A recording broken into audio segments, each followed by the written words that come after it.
Қазақ халқының сақталып қалуы қазақ әйелдерінің арқасы. Бұл әсіре мақтау емес, бұл шындық. Көпшілік көргісі келмейтін, мойындағысы келмейтін ақиқат. Сау санамен қарасақ, расы осы. Біз тозақтың сан сатысын өткен халықпыз. Әр тозақтан кейін бізді ұлт ретінде әйелдер сақтап қалды. Ақтабан шұбырынды да халықтың 3/1 қырылды. Әйелдер өмірге ұрпағы келіп сақтап қалды. 20 ғасырда біз құрып кетудің алдында болдық.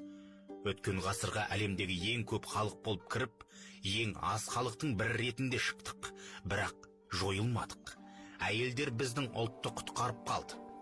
1916 жылға ұлт азаттық соғыс, артынша келген төңкерістің қырғыны, 1919-1921 жылғы 1,5 миллион қазақ қырылған аштық, 1931-1933 жылғы 3 миллион қазақты қасақана қырғынға ұшыратқан геноцид, 1937-38-дегі ату, асу, 1941-45-дегі қазақты қатысы жоқ соғысқа айдап салу саясаты бізді ұлт ретінде мүлдем жойып жіберу тиіс еді. Миллион өліктер. Отарлаушы миығынан күліп, алдағы уақытта қазақтың күні қараңғы ұлт ретінде жойылады деп іштей ойлады. 1959 жылы қазақ өз жерінде 29% ғана болып қалды. Саудасы бітті деді коммунистік Мәскеу. Бітпеді. Саудамызды әйелдер бітірмеді, тағы құтқарды. Алтын құрсақ аналар 8-10 баладан өмірге келді. Жарты ғасырлық қырғынға қазақ аналарының жауабы осы еді. Керемет жауап, бас етін жауап, біз ұмытпайтын жауап.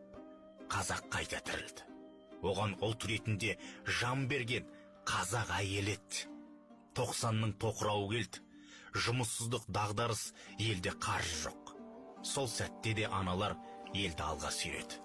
Сауда жасады, ала-дорба арқалап отбасын асырады. Қазақ әйелінің образы кең. Ол батыр, ол ардақты ана, ол аяулы жар, ол ұлтты сақтаушы, ол отбасының ұйытқысы, ол тәлім тәрбие беруші. Қазақ әйелі кең ұғым, оны тек шынайы қазақ ері түсінеді. Қазақ халқы әйелді сан ғасыр құрмет тұтып келеді.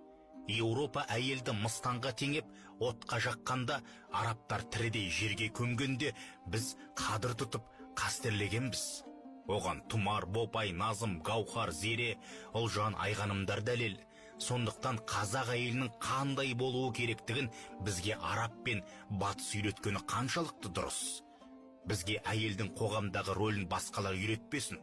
Араб сияқты әйелді тұмшалап, үйге қамап, қажет сәтте ұрып, қажет сәтте талақ ететін тексіз емеспіз. Әйелдің шынайы, нәзік